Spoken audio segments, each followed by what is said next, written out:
ፍቅር እስከ መቃብር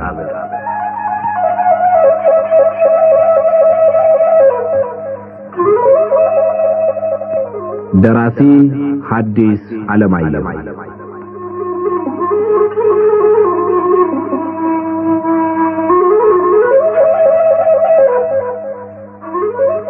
ተራኪ ወጋየሁ ንጋቱ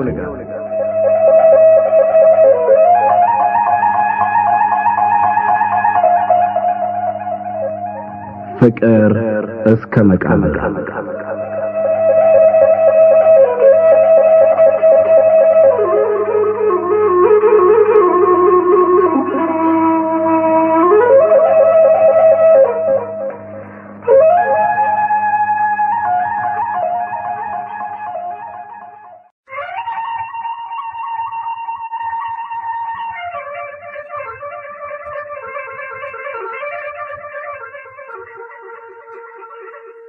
ካሳ ዳምጤ ከነማይ ባላባት ከፊት አውራሪ ዳምጤ ብሩና ከወይዘሮ ጥሩ አይነት ታላቅ እህት ከወይዘሮ አስቴር ተሰማ የተወለደ በሁለት እጅ የማይነሳ ከባድ የጌታ ዘር ነበር።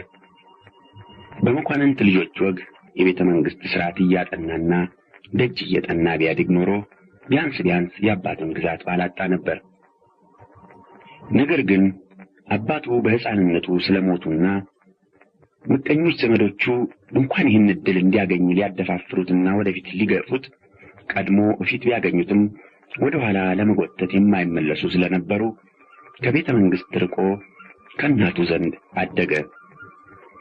ከቤቱ እየተመላለሰ እዚያው አገሩ ተማሪ ቤት ዳዊት ከደገመ በኋላ ሐሳቡ ወደ ትምህርት ተሳበና ከአንዱ ተማሪ ቤት ወደ ሌላው እየተዘዋወረ ዜማም ቅኔም ተምሮ ሲጨርስ ብዙ ዓመታት መጣፍ ተማረ። በተለይ ሐዲስ አዋቂነቱን የሚያደንቁ ብዙዎች ነበሩ። በአገሩ ትምህርት ዕውቀቱ የጠለቀ ከመሆኑም በላይ የባላባት ልጅ በመሆኑ የቤተ ክህነት ሹመት ፈላጊ ቢሆን ኖሮ ከታላላቁ አድባራት ያንዱን አለቅነት ቢያንስ ሊቀ ጠበብትነት ሊያገኝ እንደሚችል የማይጠረጠር ነበር። ነገር ግን አስተያየቱ ከቤተ ክርስቲያን መሪዎችና ከካህናቱ በጣም የተለየ ስለነበርና ስራቸውን አጥብቆ ይጠላ ስለነበረ ቤተ ክርስቲያንን በእነሱ ዓይን እያየ ከቤተ ክርስቲያንም ይርቅ ጀመር። በኋላ እንዲያውም የሚኖርበት ማህበር የተመሰረተበት ሥርዓተ ልማዱ፣ ደንቡ፣ ወጉ፣ ሕጉ የማይረባ ከመሆኑም በላይ የሚጎዳ መሆኑን ይሰብክና ይህ አሮጌ ሥርዓት ሳይሻሻል እንደ እግዚአብሔር ቃል ተከብሮ እንዲኖር የሚጣጣሩትን የልማድ ባሮች፣ ከብቶች፣ ድንጋዮች እያለ ልዩ ልዩ ስም እየሰጠ ይዘልፍ ነበር። የማህበራችን አቋም የተሰራበት ሥርዓት ልማዱ፣ ወጉ፣ ሕጉ እንደ ሕይወታዊ ሥርዓተ ማህበር ሳይሆን ሕይወት እንደሌለው የድንጋይ ካብ አንዱ ባንዱ ላይ ተደራርቦ የላኛው የታችኛውን ተጭኖ የታችኛው የላኛውን ተሸክሞ እንዲኖር ሆኖ የተሰራ በመሆኑ ከጊዜ ብዛት የታችኛው ማፈንገጡ ስለማይቀርና ይህ ሲሆን ሕንጻው በሙሉ እንዳይፈርስ እንደገና ተሻሽሎ ሰውን ከድንጋይ በተሻለ መልክ የሚያሳይ የሕያዋን አቋም ማህበር እንዲሰራ ያስፈልጋል። የዛሬው ሥርዓተ ማህበራችን ሲሰራ በዚያን ጊዜ ለነበረው ማህበር እንዲህ ሆኖ መሰራቱ ጠቃሚ ኖሮ ይሆናል። ነገር ግን ለዛሬው ማህበር ጠቃሚ ያለመሆኑ የታወቀ ነው። የሆነ ሆኖ ማናቸውም ሥርዓት ማህበሩ ለዚያው ለማህበራዊ ኑሮ እንዲያገለግለው ሰው የሰራው ሲሆን ማህበሩን ባሪያ አድርጎ እንዲገዛው መሆኑ ጣዖት ሰርቶ የሰሩትን ጣዖት በፈጣሪ ቦታ እንደማስቀመጥና እንደማምለክ ነው እያለ ሲሰብክ እነዚህ የልማድ ባሮች በመሆናቸው የሚንቃቸው አንዳንድ ጊዜም የሚያዝንላቸው ሰዎች እነዚህ በድንጋይ ክምር የሚመስላቸው ይልቁንም የላኛውን ክፍል ተሸክመው የላኛው ክፍል ተጭኗቸው የሚኖሩት እነዚህ ከሚጎዳ አሮጌ ሥርዓት ነፃ ወጥተው አዲስ የሚጠቅም ሥርዓት ለመስራት ሙሉ መብት ያላቸው መሆናቸውን እንዲያውቁ እንዲማሩ የሚፈልጋቸው ሰዎች እነሱ ደግሞ በበኩላቸው ከታላቅ እንዳልተወለደ እንዳልተማረ ሁሉ አእምሮው ጤና ባለመሆኑ እንዲህ ተበላሽቶ እንዲህ ውሃ በልቶት ቀረ እያሉ ሲያዝኑለትና ከንፈራቸውን ሲመጡ ሲሰማ የነሱን ስህተትነትና የሱን ትክክለኛነት የእነሱን ጎዶሎነትና የእሱን ሙሉ ጤናማነት ለማሳየት ከመናገር በቀር ሌላ አቅም የሌለው በመሆኑ ያዝንና ይበሳጭ ነበር። ስለዚህ ካሳ ዳምጤ የማህበሩን አሮጌ ሥርዓት ጠልቶና ነቅፎ ለአሮጌ ሥርዓት ባሪያ የሆኑትን የማህበሩ አባሎች ንቆና ተጸይፎ በመንፈሳዊውም ሆነ በዓለማዊው ሥርዓትና ሕግ ላይ መንፈሱ ሸፍቶ የራሱን ሐሳብ ለራሱ ካልሆነ የሚያካፍለው ጓደኛ የለው፣ የሚናገረው ለሌሎች አይጥም፣ ሌሎች የሚናገሩት ለሱ አይጥመው በከበበው ዓለም ውስጥ የግሉን ዓለም ፈጥሮ በሰው መካከል ብቻውን ሆኖ የሚኖር ሰው ነበር። ይህን በመሰለ ሁኔታ እንደሚኖሩ ሰዎች ሁሉ ብዙ ጊዜ ብቻውን ይናገር፣ አንዳንድ ጊዜም ብቻውን ይስቅ ስለነበር ይህን ያዩ ሰዎች ጉዱ ካሳ የሚባል ስም አወጡለት። ጉዱ ካሳ በበኩሉ የሚኖርበት ማህበር ዓይን እያለው ፍሬውን ከገለባ ለይቶ ማየት የማይችል፣ አእምሮ እያለው የሚጠቅመውን ከሚጎዳው ለይቶ ማስተዋል የማይችል፣ እንደ በግ መንጋ በፊቱ የሚሄደውን ተከትሎ የሚንጋጋ፣ እንደ ጭነት ከብት የጫኑትን ተሸክሞ የሚጎተት የጉድ ማህበር ይለው ነበር። ነገር ግን ምንም ቢሆን ብዙሃን ይመውኡ ነውና ማህበሩ አሸንፎ ጉድ የካሳ ዳምጤ ስም ሆነ። እሱም ራሱ ምንም እንኳ ጉዱ ካሳ ሲሉት አቤት ባይል ስሙ መሆኑን አውቆ በዚህ ስም ሲጠሩት ዞር ይል ነበር። ጉዱ ካሳ ከዘመድም ሆነ ከባዕድ መካከል ሲናገር ደስ ብሏት ሰምታ የሚጠይቃት ጥያቄ በሷ ዕድሜ ያለች ያስተዋይ ሴት ልጅ አእምሮ ሊሰጠው የሚችለውን መልስ የምትመልስለት ሰብለ ወንጌል ብቻ ነበረች። እንኳን እንደሱ በሚኖርበት ማህበር ውስጥ ቦታ ያጣ የማንም ሰው ቢሆን ልቡ የሚማረክና የእውነተኛ ፍቅሩ የሚሳብ ለሐሳቡ ዋጋ ወደሚሰጡለትና ሐሳቡን ወደሚያከብሩለት ሰዎች ስለሆነ ጉዱ ካሳ ሰብለ ወንጌልን በጣም ይወዳት ነበር። ብዙ ጊዜ ሐሳቡን ለራሱ መንገር ሲሰለቸው ከአቅሟ በላይ የሆኑ የሃይማኖት፣ የፍልስፍና፣ የአስተዳደር፣ የማህበር ሥርዓትና እነሱን የመሳሰሉ ነገሮች ነግራትና ሐሳቧን እንድትሰጠው ሲጠይቃት ልክም ቢሆን ስተት በቅንነት በደስታ በፈገግታ ትመልስለታለች። እሱም ከመልሱ ይልቅ መልሱን በምትሰጥበት ጊዜ በፊቷ ጎልቶ የሚያየው መልካም የልብ ስሜቷ፣ ቅንነቷ፣ ደስታዋ፣ ፈገግታዋ አጥግቦት ደስ ይለዋል። ለጊዜው በራሱ ውስጥ የሚኖር የራሱ ግዞተኛ መሆኑን ይረሳዋል። የእሷን ቅንነት፣ የእሷን መልካም ስሜት፣ የእሷን የተዋበ ፊት ሲያይ ማህበሩ ልክ እንደሷ ልቡን ከፍቶ ፊቱን አብርቶ እጁን ዘርግቶ የተቀበለው ይመስለዋል። ስለዚህ ጤና ከሆነ በሳምንት ሰብለ ወንጌል ዘንድ ሳይደርስ የሚያሳልፋቸው ቀኖች ጥቂት ነበሩ። ሰብለ ወንጌል በበኩሏ ከዘመዶቿ ሁሉ ከአባት ከእናቷ ሳይቀር አብልጣ ጉዱ ካሳን ትወድ ነበር። ከዚህ ሁሉ በላይ ጉዱ ካሳ የጠላቷ ጠላት ስለነበረ ጉዱ ካሳ የውበት አበባ ሳታጌጥበት እንዲደበዝዝ፣ የሞቀ የወጣትነት ልቧ ሳትወድበት እንዲቀዘቅዝ ለፈረደባት አሮጌ ሥርዓት ለተባለ ጠላቷ ጠላት ስለነበረ በጣም ተወደው ነበር። የጋራ ጠላት ያላቸው ሁሉ መዋደዳቸው፣ መተሳሰባቸው፣ መተጋገዛቸው የተለመደ ነው። ስለዚህ ሰብለ ወንጌልን አቁሞ ያስቀረ፣ ጉዱ ካሳን ከሚኖርበት ማህበር መንፈሱ እንዲሸፍት አድርጎ ያባረረ አሮጌ ሥርዓት የሚባል የጋራ ጠላት ስለነበራቸው ሁለቱ ይዋደዱ፣ ይተሳሰቡ፣ ይተጋገዙ ነበር።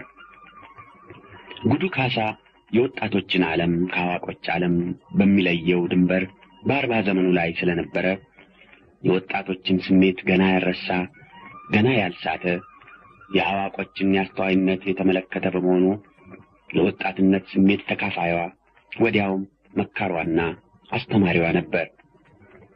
ሰብለ ወንጌልን ዳዊት ያስደገሙ፣ ውዳሴ ማርያም፣ መልከ ማርያም፣ መልከ ኢየሱስና መልከ ጊዮርጊስ ያስተማሩ የቤተሰቡ የንስሐ አባት ቄስ ሞገሴ ይሁኑ እንጂ አእምሮዋን ደህና አድርጎ ያነጸው፣ አስተያየቷን ሰፋ ባለ መንገድ እንዲመራ ያደረገው ጉዱ ካሳ ነበር። ጉዱ ካሳን በሰብለ ወንጌል ፊት፣ ሰብለ ወንጌልን በጉዱ ካሳ ፊት በክፉ አንስቶ በሰላም የሚሄድ ሰው አልነበረም። ጉዱ ካሳ የሰብለ ወንጌል ስም በክፉ ሲነሳ የሰማ እንደሆነ ተጣልቶ ብዙ ጊዜም ተደባድቦ ሰው ፈንክቶ ወይም ተፈንክቶ ይገባ ነበር። እንዲሁም ሰብለ ወንጌል የጉዱ ካሳ ስም በክፉ ሲነሳ የሰማች እንደሆነ ተጣልታ ሐሜተኛውን ለመምታት ወይም ለመስደብ የምትችል እንኳ ባትሆን ሌላው ቢቀር አልቅሳ ትሄድ ነበር። አንድ ቀን በፊት አውራሪ መሸሻ ቤት ግብር ምላሽ ሆኖ ፊት አውራሪንና ምሽታቸውን ለመጠየቅና በመጠየቅ ስም የምሳ ሰዓት አይተው ለቅልውጥ የመጡት እንዲሁም ከፊት አውራሪ አንዳንድ ጉልቶች ላቤቱታ የመጡት ሰዎች ምሳቸውን በልተው አንዳንድ ብርሌ ጠላ ጠጥተው ከወጡ በኋላ ባዘወት ቀን ዘወትር እንደሚደረገው ዘመዶች የሆኑና ልዩ አስተያየት የሚደረግላቸው ብቻ ተመርጠው እንዲቆዩ ተደረገና ለቆዩት ሁሉ ጠጅ መጣላቸው። በዛብህ ቦጋለም ከቤተ ዘመድ ተቆጥሮ ከቆዩት መካከል ነበር። መጀመሪያ የመጣለትን ጠጅ ቶሎ ጠጥቶ ወደ ተማሪ ቤቱ ለመሄድ ሲነሳ ቆይ ድገም በዙ አሉት ፊት አውራሪ። የሚቸኩልበት ጉዳይ አለኝ ጌታዬ አለ በዛብህ ምስጋናውን ትንሽ እጅ በመንሳት ገልጾ። እንግዲያስ ለራት እንዳትቀር አሉ ፊት አውራሪ። በዛብህ ስንብቱንም ምስጋናውንም አጣምሮ ለመግለጽ ራሱ መሬት እስኪነካ እጅ ነስቶ ሲወጣ ሁልጊዜ አንገቱን የደፋ የማይለወጥ ልጅ እሱን አየሁ አሉ ፊት አውራሪ። በዛብህ ምን መሰላለው ብቻ ተምክቱን ከኔ በላይ ሌላ ሰው የለም ማለቱን ቢተው ጥሩ ነበር። ተተረፈስ መሰል የለው አሉ ቄስ ሞገሴ። እርሶ ደግሞ ዞን የሚያካክለው የራስዎ ጉድለት ሳይታየው በሌሎች ላይ የሌለው ጉድለት ይታየዎታል። እንዲህ ያለው ደግ አይደለም የዲማው ሲሉ ፊት አውራሪ አባ ሞገሴ ትንሽ እንደማፈራሉና ዝም አሉ። በዛብህ አሉ ቀጠሉና ፊት አውራሪ በዛብህ አንገቱን የደፋ የጌታውን ምንጣፍ የማይረግጥ ማለት ወሰኑን የሚያውቅ ቦታውን የሚያውቅ በዚያ ላይ የተማረ ማለፊያ ልጅ ነው። ታዲያ መሰንበቻውን ሳስብ ሰብለን ውዳሴ ማርያምና ቅዳሴ ማርያም ትርጉም ጽፈት ጭምር ቢያስተምራት ምን አለ የሚል ሐሳብ መጣብኝ። እናቷ እቴጌ ምንትዋብ ከንግስትነታቸው ይልቅ ስማቸው የተጠራ በትምህርታቸው በእውቀታቸው ነው። አይ ጽፈት እንኳን ምን ያደርግላታል? ውዳሴ ማርያምና ቅዳሴ ማርያም ትርጉም ብትማር ጥሩ ነው። መቼም የትምህርት ክፉ የለውም። ለማስተማሩ ግን ከበዛብህ ይልቅ ካሳ ዳምጤን አስተምራት ብንለው ደስታውን አይችለውም። በዛብህ ስራን ጥለህ ልጃችንን አስተምር ስንለው እንዳይከፋው አሉ ምሽታቸው ወይዘሮ ጥሩ አይነት። ጉዱ ካሳ አሉ ቀኛዝማች አካሉ እንደመሳቅ ብለው። ሰብለ ወንጌል ፊቷ ከመቅጽበት ሲለወጥ ይታይ ነበር። አይ እሱንኳ አይሆንም ቃሉ ልጅ ተፈራ የወይዘሮ ጥሩ አይነት ወንድም የጉዱ ካሳ አጎት። እንዲያው እሷ ካሳ ዳምጤ ትላለች ሰው አገኘሁ ብላ ቃሉ ፊት አውራሪ ፊታቸውን ከምሽታቸው አዙረው። ሐሳቡ ከሰው ሐሳብ አለመቅጠሙ ካልሆነ በትምህርት መቼም እሱን የሚያክል የለም ሲሉ ሰማለሁ። ምን ላርግ ቃሉ ወይዘሮ ጥሩ አይነት ከአንድ ወገን የሄዳቸው ልጅ ከባዕድ ብቻ ሳይሆን ከቤተ ዘመድ ማህበር ጭምር እንዲወጣ የተፈረደበት በመሆኑ ሲያዝኑ፣ ከሌላ ወገን ደግሞ የባላቸውን የቁጣ ምልክት ስላዩ ፍርሃት ገብቷቸው እሱ ነውና ዋናው ነገር ሐሳቡ ከሰው ሐሳብ አለመቅጠሙ ነው እኮ ዋናው ነገር አሉ ፊት አውራሪ የምሽታቸውን ትንሽ ወደ ኋላ ማፈግፈግ ስላዩ ፊታቸውን እንደገና ወደ እሳቸው መልሰው። አየሽ አሉ ቀጠሉና ፊት አውራሪ ሰው ለማስተማር ሚዛኑ ያልተቃወሰ የተካከለና ጤናማ የሆነ አእምሮ ያለው ሰው ያስፈልጋል። ካሳ ዳምጤ ብለው ሊናገሩ ያሰቡትን ሳይቀጥሉ አእምሮ የተቃወሰ አእምሮ ትክክል ያልሆነ ሰው ነው አያ ካሳን አእምሮ ያልተካከለ የሚለው አለች ሰብለ ወንጌል አቋረጠችና አባትና እናቷ መብረቅ እንደመታቸው ደርቀው ቀሩ። አዎ የእሷ አእምሮ በሚደርስበት ሊደርስ የማይችል ጎደሎ አእምሮ ያለው ብቻ ነው አያ ካሳን ጎደሎ የሚል። እዚህ ያላችሁት ሁሉ አእምሮ አንድ ላይ ተሰብስቦ ቢጨመቅ የእሱን አእምሮ ሩብ አይመዝንም። ሁላችሁም ጎደሎዎች ናችሁ አለችና ሰብለ ወንጌል እየተንቀጠቀጠች ጧ ብላ አልቅሳ ተነስታ ወደ እልፍኟ ስትሮጥ እዚያ ከነበሩት አንዳንዶቹ የታመመች መስሏቸው ሊይዟት ሞከሩ። ከዚያ በፊት የጉዱ ካሳ ስም በክፉ ሲነሳ መቆጣቷን የሚያውቁት ግን ቀደም ብለው የፊቷን መለዋወጥ ሲመለከቱ ቆይተው ስለነበር አንገታቸውን ደፍተው ዝም አሉ። ፈሪና አፋራምነቷን አስወግዳ አባቷን በሰው ፊት እንድትሰድብ ያደርጋታል ብለው እንኳን ሊያምኑ አይጠረጥሩም ነበር። በተለይ አባቷ ለሷ የነበራቸው ፍቅር ከግምት ሁሉ በላይ ስለነበረና እሷም ለሳቸው የነበራት ፍቅር የዛኑ ያክል ነው ብለው ያምኑ ስለነበረ ጉዱ ካሳን እንኳን ማማት ገድለው ሲቀብሩት ብታይ ያን ያክል ታለቅሳለች፣ ያን ያክል በሰው ፊት ድምጧን ከፍ አድርጋ ታዋርደኛለች ብለው የማያምኑ ስለነበረ እንዲያ ለማልቀስ፣ እንዲያ ለመንቀጥቀጥ፣ እንዲያ አፏን ሞልታ አባቷን ለመስደብ ያደረሳት ከጉዱ ካሳ ፍቅር የበለጠ ሌላ ምክንያት መኖር አለበት ብለው ሐሳባቸው እንዲህ ያለውን ምክንያት ፍለጋ ሄደ። ራሳቸውን ወደ ላይ አንጋጠው ጣራውን ሲመለከቱ ዘለግ ያለ ጊዜ ቆይተው ምክንያቱ ሌላ ነው አሉ ፊታውራሪ አይኖቻቸውን ጣራው ላይ ከሰቀሉበት አወርደው በፊታቸው የተቀመጡትን ሰዎች እያዩ። ልጄ እንዲህ ያለቀሰች ሆድ ብሷት ነው። አሁን በ25 ዓመቷ ቤት ሰርታ ንብረት አበጅታ ልጅ መባሏ ቀርቶ እናት የምትባልበት ጊዜ ነበር። ይሄ ባለመሆኑ ሆድ ብሷት ነው እንጂ ለካሳ ዳምጤ ብላ እንዳልሰደበችኝ አውቃለሁ አሉና እንደገና አይኖቻቸውን ወደ ጣራው ትኩር አድርገው ቆይተው ሲመልሷቸው እንባ ሞልተው ተመለሱ። እውነቷን ነው ትስደበኝ አሉ ቀስ ብለው ራሳቸውን እየወዘወዙ። ራሱ ተገብሮ ልጁንም ለማስከበር የማይችል አባት እንኳን ሲሰድቡት ሲመቱትም አመመኝ ሊል አይገባው። እስቲ እናንተው ፍረዱ አሉ ፊታውራሪ ንዴትና ልቅሶ አንድ ላይ ተደባልቆ እየተናነቃቸው በተሰበረ ድምፅ። እስቲ ፍረዱ። ክብሯን ጠብቃ ተጠንቅቃ ከልፍኝ ሳትወጣ ያደገች ልጃገረድ እንደ ጋለሞታ በፈትነት ላግባሽ ተብላ ስትሰደብ ስትዋረድ ዝም ብሎ የሚመለከት አባት ሊደፈር ሊሰደብ አይገባውም አሉና እንደገና አይኖቻቸውን ወደ ጣራው ልከው ከጣራው መልስ እንደሚጠባበቁ ሁሉ አንጋጠው ትንሽ እንደቆዩ ፊታቸው ካዘን ወደ ቁጣ ተለወጠ። ወዲያው አይኖቻቸውን ከጣራው ወደ ሰዎች መልሰው ሁለት ጊዜ መላልሰው አንኮረፉና እፋለመዋለሁ አሉ። ፊታውራሪ አሰገድ በመረጠው መሳሪያ እፋለመዋለሁ።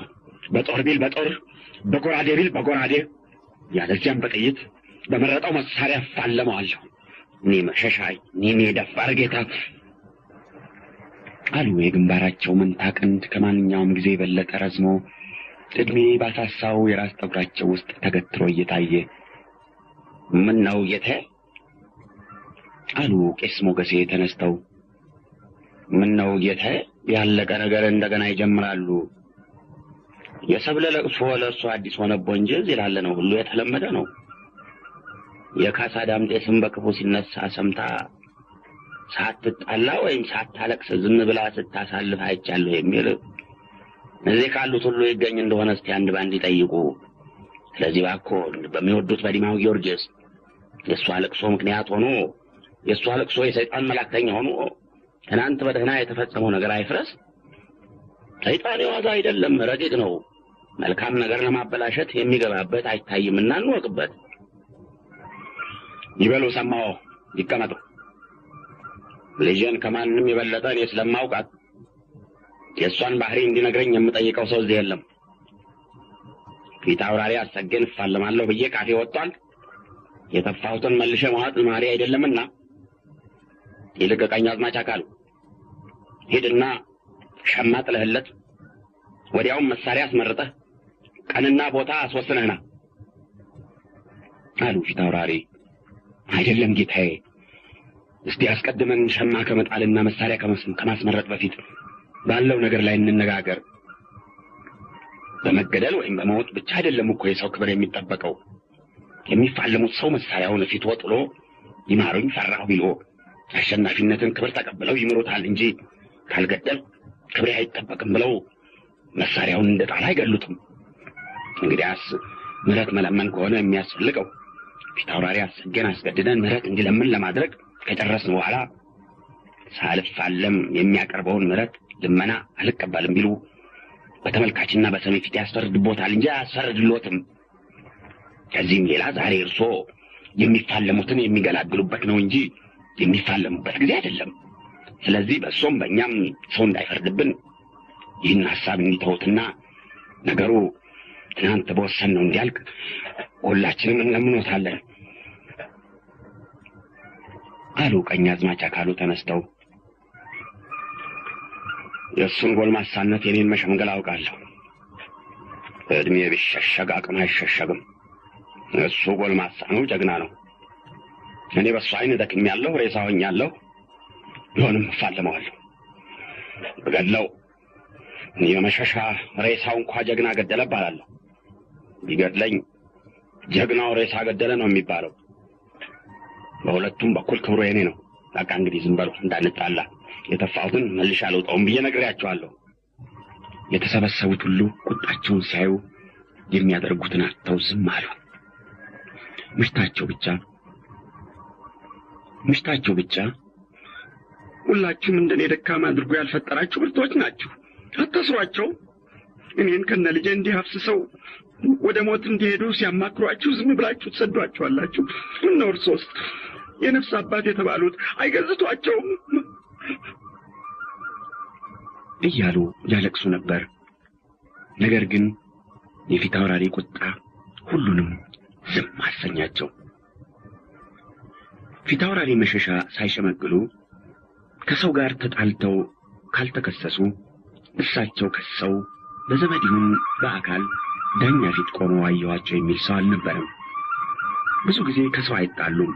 ከተጣሉ ግን ተከሳለሁ ከማለት እፋለማለሁ ማለት ይቀናቸዋል ይባላል።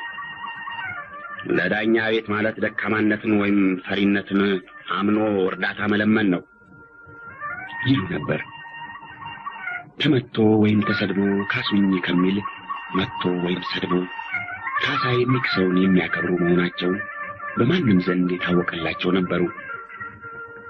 አገረ ገዢ ሆነው በዳኝነት ወንበር ይቀመጡ በነበር ጊዜ እንኳን ተመቶ ለቤቱታ የመጣባቸውን እጅ የለም ወይ፣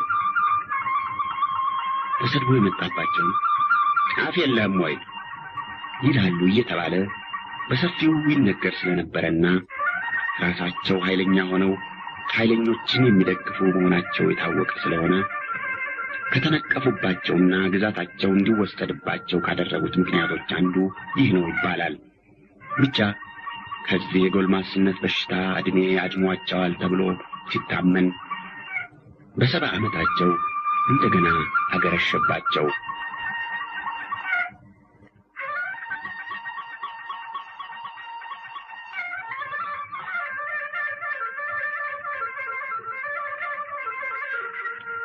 ፊታውራሪ አሰጋኸኝ በለው የቢቸናና የአካባቢው ገዢ የባላባት ልጅ ከመሆናቸውም በላይ መልካቸው የተዋበ ቁመታቸው ዘለግ ብሎ አካላቸውን ስጋ ያልከበደው ልብስና ትጥቅ አሳማሪ ወዲያው ጥሩ ባለሙያ ነበሩ። በሰንጠረዥና በስሉስ በበገናና በተኩስ በፈረስና በጉግስ እንኳን የሚበልጣቸው የሚተካከላቸው አልነበረም። በዋሉበት የጦር ሜዳ ሁሉ ከመመስገን በቀር ታምቶ የማያውቁ ከሴት በቀር ጀግና ያሸንፋቸዋል የማይባሉ ሳያውቁ ካልሆነ አውቀው ፍርድ የማያጓድሉ የሌሎችን መብላት የራሳቸውን ማብላት የሚወዱ የሰጡትንም ሆነ የተቀበሉትን መልሰው የማያስታውሱ የበደሉትንም ሆነ የተበደሉትን ወዲያው የሚረሱ እንደ ጀግኖች ሁሉ ሰው ይጎዳኛል ብለው ጥርጣሬ ያልነበራቸው እንደ ቅኖቹ ሁሉ ሰው የሚነግራቸው በሙሉ እውነት የሚመስላቸው የቅኖችንና የጌቶችን ባህሪ ሁሉ ሰብስበው የያዙ የእውነተኛ ጀግና የእውነተኛ ቅንና የእውነተኛ ጌታ ነበሩ። ከመንፈሳቸው ታላቅነትና ከልባቸው ለጋስነት የተነሳ አንዳንድ ሰብአዊ ድካሞች ነበሯቸው። ለምሳሌ ከማናቸውም የበለጠ ሴትና ዘፈን አጥብቀው ይወዱ ነበር። ከጀግና ወይም ከሽማግሌ አዝማሪ የሚያከብሩ፣ ከንጉሥ ቀጠሮ ለሴት ቀጠሮ ቅድሚያ የሚሰጡ ነበሩ። አንድ ጊዜ ከጎንቻ ገዢ ከደጃዝማች ኢማም ጋር የነበረ ጠባቸው እየከረረ ሄዶ መዋጋታቸው የማይቀር ስለመሰለ ደጃዝማች ኢማም ጠመንጃና ጥይት በብዛት ሲገዙ ያየ ሰው ማን በጠመንጃና በጥይት ብዛት ፊት አውራሪ አሰገድ ሲያሸንፍ አይተው ነው ደጃዝማችን ያክል ጠመንጃና ጥይት በመግዛት ገንዘባቸውን የሚያባክኑ? ይልቅ መካሪ አጥተው ነው እንጂ 10 ቆነጃጅት ፈልገው መስንቋስ ይዘው ጦሩ ሜዳ ቢያዘፍኑ ፊት አውራሪ አሰገን አንድ ጥይት እንኳን ሳይተኩሱ ከነ ሰራዊታቸው እንደ በግ መንጋ ነድተው ጎረንቷቸው አግብተው ሊያስሯቸው ይችሉ ነበር አለ ይባላል።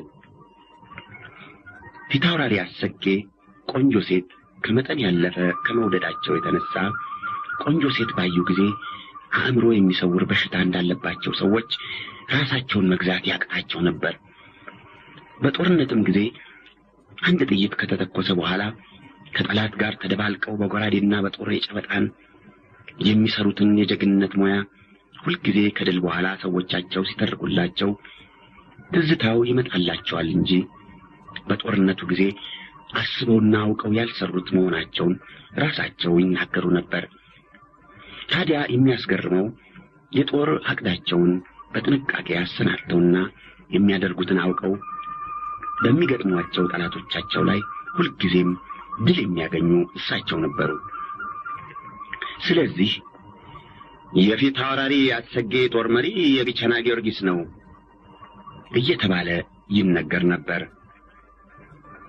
ፊት አውራሪ አሰጌ ሴት ከመጠን ያለፈ መውደዳቸውን የሚያውቁ ሰዎቻቸው አንዳንድ ጥቅም ሲፈልጉ ሴት ይዘው በመቅረብ ወይም ሴት ለማቅረብ ተስፋ በመስጠት የእሳቸውን ክብርና ጥቅም የሚጎዳ ወይም አስተዳደርና ፍርድ የሚያጎድል ብዙ መጥፎ ሥራ ያሰሯቸው ነበር።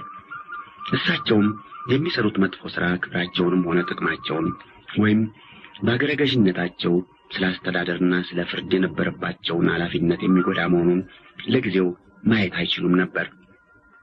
ካለፈ በኋላ ብቻ የሰሩት ሥራ ያስከተለውን ጉዳት ሲመለከቱ ይጸጸታሉ። ለግል ጥቅማቸው ገፍተው ስህተት ላይ የጣሏቸውንም ሰዎች ለአጭር ጊዜ ይቀየሟቸውና ወዲያው መልሰው ሁሉንም ይረሱታል። ሰብለ ወንጌልን ባጩ ጊዜ የደረሰው ይህንኑ የመሰለ ነው።